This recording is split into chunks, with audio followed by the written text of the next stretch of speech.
যাই হোক, বলছিলাম সাময়িক পরীক্ষা আছে দায়ীদের, কিন্তু চূড়ান্তভাবে আল্লাহ বাঁচানোর ওয়াদা করেছেন, আল্লাহু ইয়াসিমুকা মিনান নাস। 2 নম্বর, কবুল না করার যে আশঙ্কা, সে আশঙ্কা আপনি করার কি দরকার? আপনার কাজ দাওয়াত দেওয়া। আল্লাহু লা ইয়াহদিল কওমাল কাফিরিন, কাফিররে হেদায়েত তো আল্লাহই দিবেন না, এটা তো আপনার পেরেশানি না।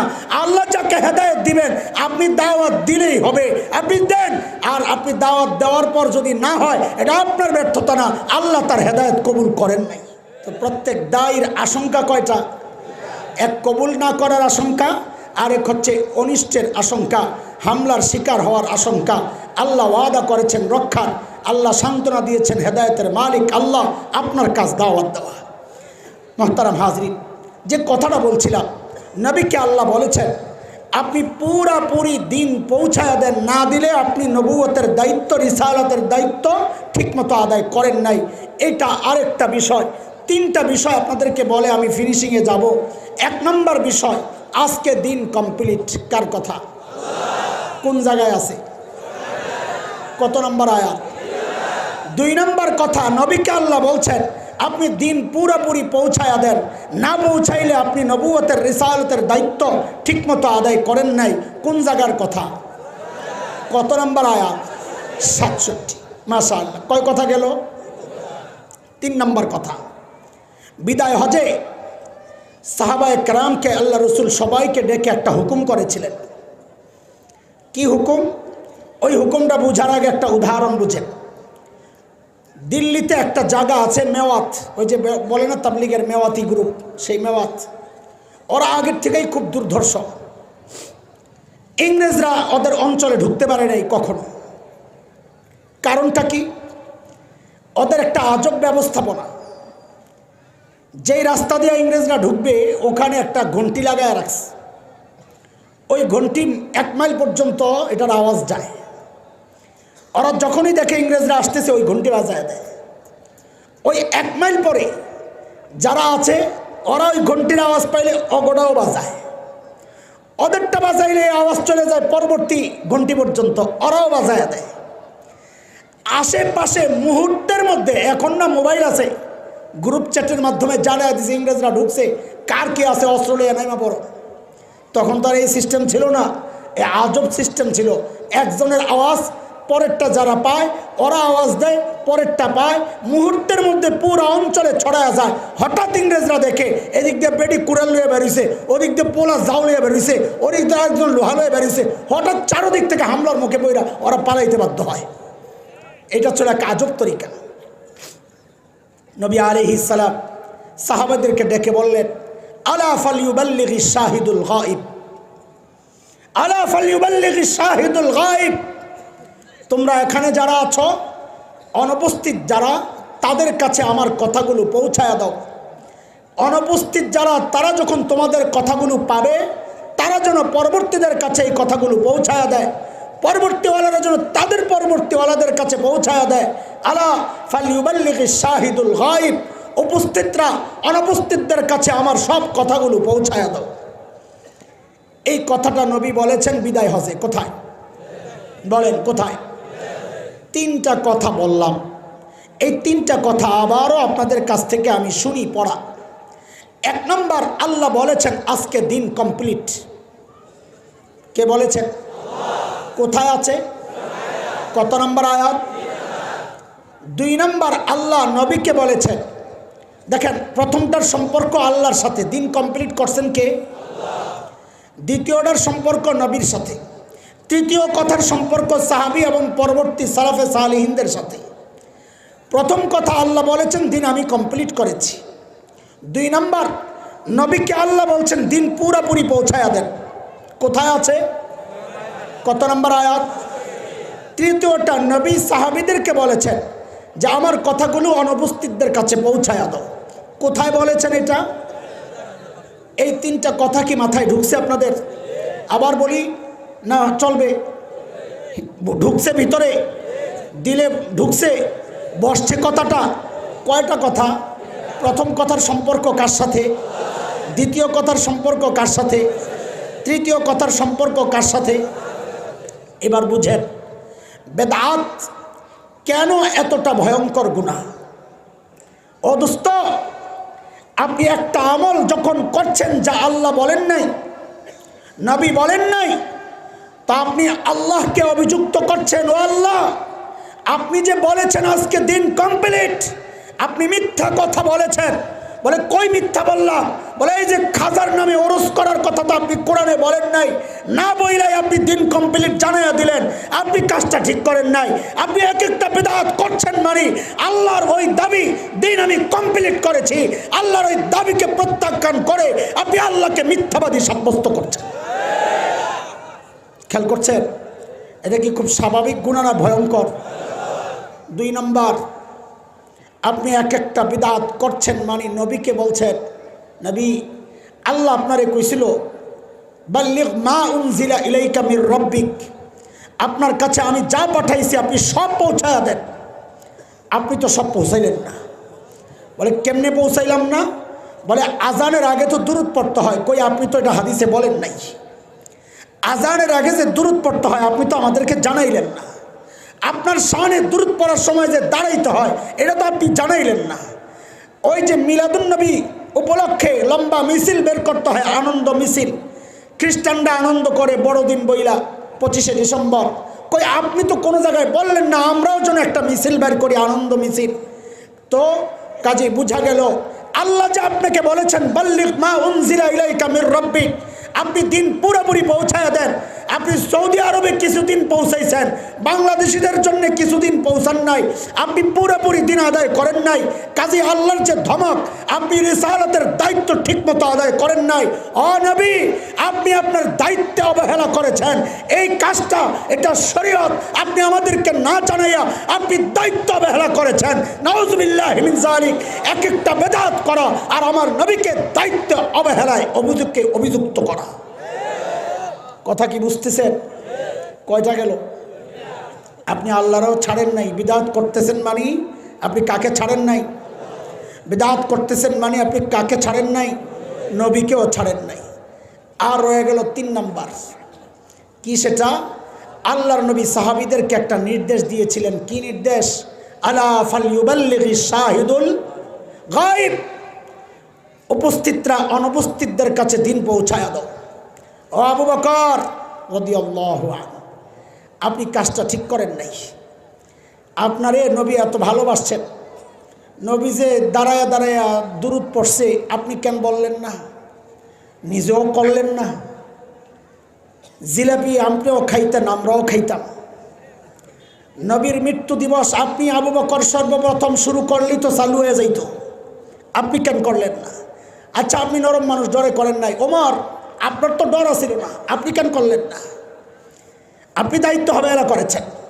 ওসমান, জিলাপির পয়সা তো আপনার কাছে ভালোই আছিল, আপনি তো গনি উসমান, তা আপনি এই কিপটামিটা কেন করলেন? জিলাপি কেন খাওয়াইলেন না? সিন্নি কেন খাওয়াইলেন না? নবীর মৃত্যু দিবস উপলক্ষে ওরস কেন করলেন না? ওসমান, টাকা বাঁচাইছেন না, কামটা ঠিক করেন নাই। নাউজুবিল্লাহ পড়েন না আপনারা? আলী, আপনি তো শের বাহাদুর ছিলেন, যেই সমস্ত মোল্লা ওয়াহাবিরা দাঁড়ায় মিলাদ পড়ে না করে পিটাইলেন না কেন? আপনি পিটা চালু করলে এখন তো আমরাও পিটাইতে পারতাম। আলী, আপনিও কাজটা ঠিক করেন নাই। দোস্ত, এক একটা বিদআত করছেন মানে সাহাবীদের সেই সোনালী কাফেলার প্রত্যেকজন সদস্য যাদের সম্পর্কে আল্লাহ বলেছেন আমি ওদের উপর খুশি, আমি ওদের পরীক্ষা নিয়েছি, ওদের জন্য ক্ষমা, ওদের জন্য জান্নাত, প্রত্যেক সাহাবীকে আপনি অভিযুক্ত করছেন। আল্লাহ আপনাকে ক্ষমা করলেও, আল্লাহ আপনাকে জান্নাত দিলেও আপনারা কিন্তু নবীর হুকুম অমান্য করেছেন। আরে জালিম সাহাবী, তুমি চিনো? সাহাবী চিনো? সাহাবীরা যদি নবীর হুকুম অমান্য করে তো হুকুম মানছে কে? আমার আর তোর মতো জালেম। সাহাবী চিনো? হযরত জাফর আত-তাইয়ার রাদিয়াল্লাহু আনহু, হায় সাহাবী চিনো? সাহাবী জাফর আত-তাইয়ার নবী আলাইহিস সালামের কি হন? কথা কয় না। আরে সাহাবী তো পরে কি হয়? কে জানি কয় চাচা, তোর ধরে একটা ভাইরানো দরকার। শয়তান, কি হয়? চাচা তো ভাই। মাশাআল্লাহ, জোরে কন কি হয়? সবাই জানো কি হয়? আপন ভাই কার? হযরত আলী রাদিয়াল্লাহু তাআলা আনহুর, মাশাআল্লাহ মাশাআল্লাহ, এগুলো বললে না ভালো লাগে। জাফর ছিলেন নবী আলাইহিস সালামের চেহারার সাথে মিলা মানুষ। হযরত জাফরের দুইটা বৈশিষ্ট্য, নবীর চেহারার সাথেও মিলতো, চরিত্র স্বভাবের সাথেও মিলতো। এটা জাফরের বৈশিষ্ট্য। নবী বড় মোহাব্বত করতেন জাফরে। আর জাফর তো পাগল। কেন? ওই ছোটবেলা থেকেই আবু তালিব, আলী আর জাফর দুই ভাইকে খালি ঠেলা ঠেলা দিতেন, ভাইয়ার লগে থাকো। কারণ আবু তালেব জানতেন আমার ভাতিজার সাথে আমার সন্তান থাকলে তারা পথ হারাবে না, দিক হারাবে না। জানতেন। ইমান নসিব হয় নাই ভিন্ন কথা। হযরত জাফরের সাথে নবীর খুব সম্পর্ক। সম্পর্কের অনেকগুলো কারণ। এক কারণ তো আপন চাচাতো ভাই, রক্ত এক। এক কারণ শৈশব কৈশোর যৌবন একসাথে কাটছে। এক কারণ চেহারা, সুরত, সিরত, আখলাক মিলে। এক কারণ একজন নবী, একজন সাহাবী। এটা হইল সবচেয়ে মহব্বত। এত মহব্বতের পরেও নবী আলাইহিস সালাম হুকুম করলেন, জাফর চলে যেতে হবে, মক্কা ছেড়ে চলে যেতে হবে। কোথায়? হাবশায়। কোথায়? হাবশা কোথায়? আবিসিনিয়া কোথায়? আজকের লোহিত সাগরের পশ্চিম পার, ইথিওপিয়া, ইরিত্রিয়া যেই অঞ্চল, নবী যুগের হাবশা। দোস্ত, আমার আর আপনার জন্য বিষয়টা এটা খুব নরমাল। চলে যাবে, যাবে নিরাপদ জায়গায়। কিন্তু একজন প্রকৃত আশেকে রসুলের জন্য এটা বড় কষ্টের। আরে আমরা তো 2 নম্বর আশেকে রসুল। ক নম্বর? 2 নম্বরও না, নম্বরের মধ্যেই পড়ি না, হিসাব সোজা। এই নম্বর ছাড়া আশেকরাও যখন মদিনা থেকে বিদায় নেই, শেষ জিয়ারতে যাই, প্রিয় হাবিব সাল্লাল্লাহু আলাইহি ওয়াসাল্লামকে যখন সালাম দিয়া বিদায় নেই, আরে আমার মতো নম্বর ছাড়া আশেক তো চোখের পানি ধরে রাখতে পারি না। আরে চলে যাচ্ছি, বারবার চোখের পানি ফালায়া কান্দি আর বলি, ও আল্লাহ, তোমার হাবিবের রওজার পাশে বারবার দাঁড় করাইয়া দিও। আমাদের মতো নম্বর ছাড়া আশেকরাও তো বিদায়ের সময়, তাও নবী তো কবরে, কবরে থাকা নবীকে বিদায় দেওয়ার সময়, বিদায় দিয়ে আসার সময়, তাও আসছি কোন জায়গায়? নিজের জন্মভূমিতে, নিজের আপনজনের কাছে। তারপরেও তো কলিজা মানায় না, কলিজা ছিঁড়া যায়। কত আল্লাহর বান্দারে হাউমাউ করে চিৎকার করে করে কাঁদতে দেখেছি, বিদায় চলে যাচ্ছে। সেখানে জাফর আপনজনের কাছে তো যাচ্ছে না, যাচ্ছে তো এক খ্রিস্টান রাজার কাছে, শত্রু পরিবেষ্টিত। আর ছেড়ে যাচ্ছেন কাকে? আপনজনকে ছেড়ে যাচ্ছেন, সবচেয়ে আপনজন প্রিয় হাবিবকে ছেড়ে যাচ্ছেন। জাফরের কলিজায় তখন কেমন লাগে খেয়াল করেন। হযরত জাফর চলে গেছেন হাবশায়। নবী আলাইহিস সালাম হিজরত করে মদিনায় চলে গেছেন। প্রথম, দ্বিতীয়, তৃতীয়, চতুর্থ, পঞ্চম, ষষ্ঠ বছর খায়বরের যুদ্ধ বাঁধতে বাঁধতে নবী আলাইহিস সালাম জাফরকে বললেন, চলে আসো কাফেলা নিয়ে। হযরত জাফর চলে আসছেন মদিনায়। রাস্তায় দেখা সাক্ষাৎ।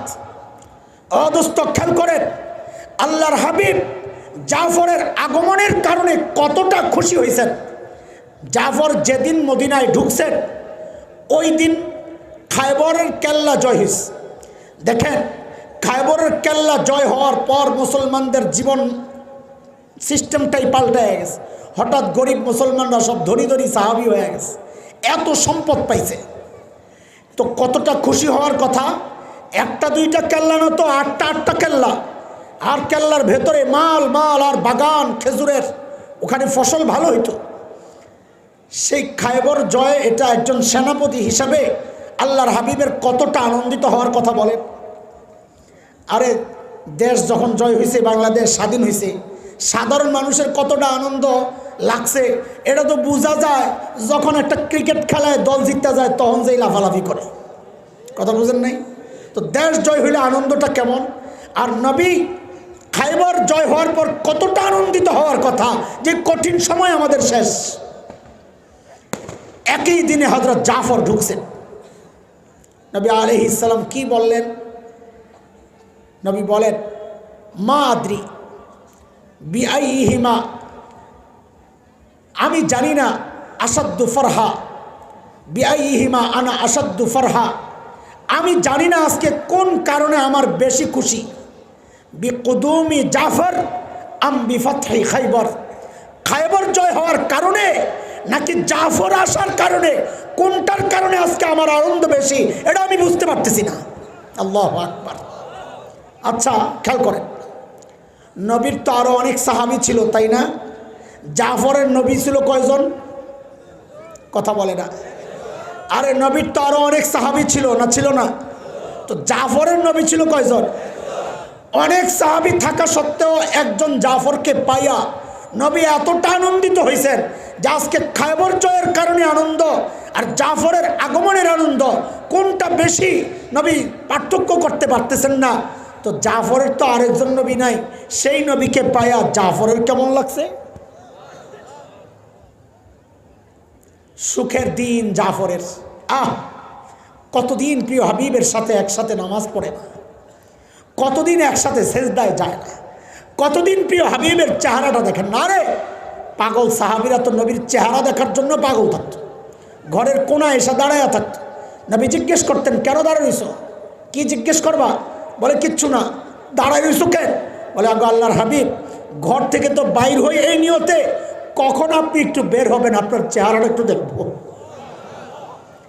ওই পাগল সাহাবী জাফর, তার এখন আনন্দের লেভেলটা কত, কোন পর্যায়ে?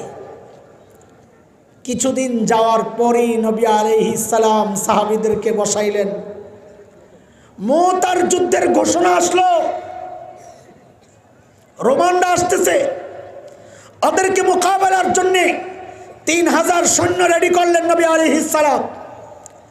রেডি করে 3 জন সেনাপতি পরপর নিয়োগ করলেন। কি বললেন? ফাইন উসিবা যায়েদ ইবনে হারিসা ফা আব্দুল্লাহ ইবনে রাওয়াহা আলান নাস, যে যদি যায়েদ ইবনে হারিসা শহীদ হয় তো ঝান্ডা তুলে নিবে আব্দুল্লাহ ইবনে রাওয়াহা। তার মানে প্রথম সেনাপতিকে যায়েদ ইবনে হারিসা। বলেন কে? নবী আলাইহিস সালামের পালক পুত্র যায়েদ ইবনে হারিসা। তিনি যদি শহীদ হন তো ঝান্ডা উঠায় নেবেন আব্দুল্লাহ ইবনে রাওয়াহা। ওয়া ইন উসিবা আব্দুল্লাহ ইবনে রাওয়াহা ফা জাফর ইবনে আবি তালিব আলান নাস, তাইলে ঝান্ডা উঠায় নেবে জাফর ইবনে আবি তালিব। কয়জনের কথা আসলো? 1 নম্বর যায়েদ ইবনে হারিসা, 2 নম্বর আব্দুল্লাহ ইবনে রাওয়াহা, 3 নম্বর জাফর ইবনে আবি তালিব, 4 নম্বর বলে পরামর্শের মাধ্যমে একজন হযরত খালিদ ইবনে ওয়ালিদকে দেওয়া হয়েছিল আর কি। যাই হোক, আচ্ছা এখন এই যে সংবাদটা আপনারা কি বুঝছেন না বুঝছেন আল্লাহই জানে। সাহাবীরা বুঝে গেছেন এই 3 জনের একজনও আর মদিনায় ফেরত আসবে না। এখন তো আপনারাও বুঝতেছেন। নবী যখন বললেন যদি যায়েদ শহীদ হয়ে যায় তো দায়িত্ব নিবে আব্দুল্লাহ ইবনে রাওয়াহা, এরপরে কি আর সন্দেহ থাকে যে যায়েদ আস্থা ফেরত আসবে? আচ্ছা আব্দুল্লাহ ইবনে রাওয়াহা শহীদ হয়ে গেলে জাফর ঝান্ডা তুলে নিবে, এরপরেও কি কারো বুঝতে কষ্ট হয় যে আব্দুল্লাহ ইবনে রাওয়াহা শহীদ হয়ে যাবে? জাফর শহীদ হয়ে গেলে পরামর্শ করে একজনকে দিবা, তাইলে কি এখনো সন্দেহ থাকে যে জাফরও শহীদ হবে? সন্দেহ আছে আপনাদের? তা আপনারা যেমন সন্দেহাতীতভাবে বিশ্বাস করতেছেন যে এই 3 জনই ময়দানে শহীদ হয়ে যাবে, যাদের সামনে নবী আলাইহিস সালাম কথাটা বলেছেন তারা বুঝে নাই? কথা কোন বুঝে নাই? সাহাবী চিনো, সাহাবী দিন কেমনে মানছে? সাহাবীকে দিন পৌঁছানোর ব্যাপারে গাফিলতির অভিযোগ যে করো, আগে সাহাবী চিনালো। হযরত জাফর, কষ্টটা কেমন লাগার কথা, এত কষ্টের পর কেবলই একটু সুখের মুখ দেখলাম, এখন আবার চলে যেতে হচ্ছে। আরে এতদিন তো আশায় আশায় ছিলাম নবীকে আবার দেখব, এইবার যাওয়ার পর তো আর দেখার কোনো সুযোগ নাই, শাহাদাতের ইশারা হয়ে গেছে। আল্লাহু আকবার। হযরত জাফর ঘরে গেলেন। বিশ্বাস করেন আমার কাছে মনে হয় কি জানেন, আমি ফেল করতাম নির্ঘাত, ওই জন্য আল্লাহ আমাকে ওই যুগে পাঠান নাই। এই বেঈমান হয়ে আমাকে মরতে হইতো, মুনাফিক হয়ে মরতে হইতো। এই যে অনেকে বলেন না, জন্ম যদি হতো মোদের রসুল পাকের দেশে, আহা রসুল পাকের কালে, আমাদের বড়রা এই গজল করে আটকাইয়া দিতেন, আরে আল্লাহ তোমার কোন যুগে পাঠাইলে তোমার জন্য ভালো, ওইটা আল্লাহ বুঝাই পাঠাইছেন। আসলেও ঠিক ওই জায়গায় আমার নাম আসলে আমি নির্ঘাত ফেল করতাম আমার বর্তমান ইমানের যে হালত। হ্যাঁ, আল্লাহ তাআলা হয়তো আমাকে ওই যুগে পাঠাইলে ওই রকম ইমান দিয়েই পাঠাইতেন। হযরত জাফর কোনো কথা নাই, কোনো অভিযোগ নাই, অভিযোগ তো দূর কি বাত, কোনো অনুযোগও ছিল না। সোজা ঘরে চলে আসছেন বিদায় নিতে। কার কাছে? ওই বিবির কাছে যিনি এই লম্বা সময় তার এই কষ্টের পার্টনার, এখন একটু সুখের মুখ দেখছে। কার কাছে? ওই ছোট্ট ছোট্ট বাচ্চা আব্দুল্লাহ, আওন, মোহাম্মদ, 3 ছেলে 1 মেয়ে। ওই ছোট্ট ছোট্ট বাচ্চাদেরকে শেষবারের মতো একটু দেখতে, নিজের সন্তানের কথা একটু কল্পনা করেন, আর সাহাবীর কোরবানিগুলো একটু দেখতে থাকেন। আরে কাদের বিরুদ্ধে অবহেলার অভিযোগ আনছ? একটু চিনে তো কথা বলো। হযরত জাফর ঘরে গেছেন, বিবির কাছ থেকে বিদায় নিছেন, কোনো কথা নাই, যান, চলে যান। কিন্তু সমস্যা হলো বাচ্চারা, আপনাদের যাদের বাচ্চা আছে তাদের জানা, বাবা ঘর থেকে বের হইলে বাচ্চাদের একটা কমন প্রশ্ন আছে, আরে আমারটা তো বড় হয়ে গেছে, শেষটা 9 বছরে পড়ে গেছে, এখনও এমন কোনো দিন তো যায় না, আসার সময় ধরে না আব্বু আজকে কোন জায়গায়। এখন তো ওই মোবাইলে ওই ডায়েরি দেখা বুঝা ফেলে মাহফিল আজকে কোন জায়গায়। খালি জিজ্ঞেস করে আব্বু আজকে আসতে কয়টা বাজবে। এটাই তার এক অস্থিরতা, আজকেও কি দেরি হবে, কয়টায় আসবা। যদি 12টা 1টার কথা বলি ওই দিন আর ঘুমাইব না, অপেক্ষা করব বাবা আসবে তারপরে ঘুমাবে। আমাদের অবস্থা বলতেছি, প্রত্যেকটা বাচ্চার একটা কমন প্রশ্ন আছে, আব্বু কই যাও? বলেন, কি জিজ্ঞেস করে? বলেন না, আব্বু কই যাও? বলে কি না? আল্লাহ, হযরত জাফর যখন বের হচ্ছেন, বড়টা আব্দুল্লাহ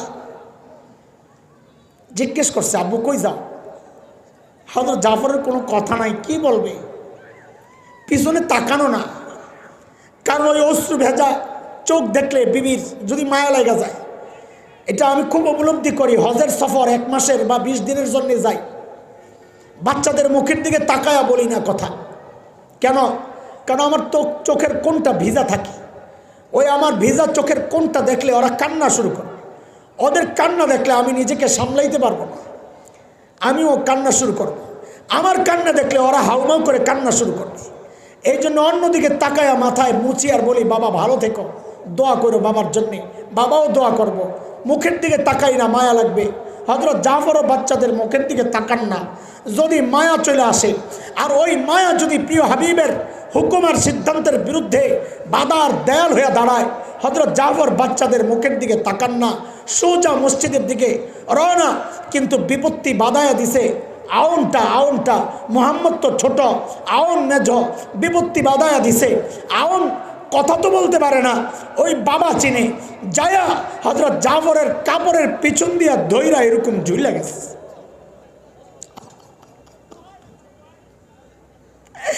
হযরত জাফর তাকাচ্ছেন না। বিবির ইশারা দিছেন কোলে তুলে দাও, চলে গেছেন ময়দানে। নবী আলাইহিস সালামের ইঙ্গিত হিসাবে হযরত যায়েদ ইবনে হারেসা শহীদ, ঝান্ডা তুলে নিছেন আব্দুল্লাহ ইবনে রাওয়াহা। নবীর ইশারায় আব্দুল্লাহ ইবনে রাওয়াহা শহীদ, ঝান্ডা তুলে নিছেন যায়েদ ইবনে হারেসা। লড়াই চলছে, হঠাৎ সাহাবীরা লক্ষ্য করলো ঝান্ডাটা তো দেখা যাচ্ছে না, তাইলে জাফর কি শহীদ হয়ে গেছে? খুঁজতেছেন, কেন ঝান্ডা আরেকজনের হাতে তো তুইলা দিতে হবে। খুঁজতেছে, পায় না, জাফর কোথায়? অধিকটা হযরত জাফর লড়াই করতে করতে ঝান্ডাওয়ালা হাতটা কাটা পড়ছে, একটু লেগে আছে, পায়ের তলে হাতটারে রাইকা টান দিয়া ছেড়ে ফেলছে। লড়াইয়ের ঝামেলা চলছে, লড়াই, আরেক হাত কাটা পড়ছে, 2 হাত কাটা। সাহাবীরা যায়া ঝান্ডা খুঁজতে যায়া দেখেন কি হযরত জাফরের নিথর দেহটা পইরা আছে, কিন্তু হযরত জাফর দাঁত দিয়া কামড়ায়া ঝান্ডাটা ধরে রাখছে। আরে দিন পৌঁছায় নাই, অবহেলা করেছে। কাদের ব্যাপারে অভিযোগ করছো? যারা নিজের জীবনের শেষ নিঃশ্বাস পর্যন্ত ইসলামের ঝান্ডা দাঁত দিয়ে আঁকড়ায় ধরে রাখছে, তাদেরকে তোমরা অবহেলার কথা অভিযোগ দিল। যারা সাহাবী মহব্বত করে তারাই অভিযোগ দিতে পারে না, দিতে পারে না, দিতে পারে না। একজন বেদাতি সে বেদাত করে শুধু নিজেই গুনাহ করছে না, সে আল্লাহকে অভিযুক্ত করছে মিথ্যাবাদী। দিন কমপ্লিট, আপনার এই ঘোষণায় আপনি মিথ্যাবাদী। একজন বেদাতি এক একটা বেদাত করছে মানি সে নবীর প্রতি অভিযোগ করছে আপনি রিসালাতের দায়িত্ব ঠিকমতো আদায় করেন নাই।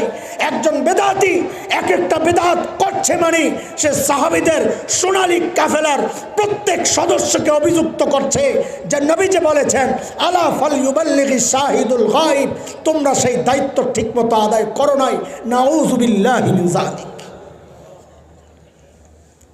তিনটা ধাপে আজকের আলোচনা। বেদাত কাকে বলে? 2, বেদাত কতটা ভয়ঙ্কর গুনাহ? 3, কেন এতটা ভয়ঙ্কর গুনাহ? এখন বলেন, এইভাবে বলার পরেও কি বেদাত করব না ছাড়ব? বলেন, করব না ছাড়ব? আল্লাহ তৌফিক দান করেন। আসছে আমাদের দেশে যেই দিবস, যেই রাতগুলোকে কেন্দ্র করে সবচেয়ে বেশি বেদাতের চর্চা হয়, তার মধ্যে একটা রাত হচ্ছে লাইলাতুন নিসফ মিন শাবান। শাবানের দিবাগত রাত, 14 তারিখ দিবাগত রাত, মানে 15ই শাবানের রাত। আরবিতে রাত আগে শুরু হয়, সেই হিসাবে 15ই শাবান।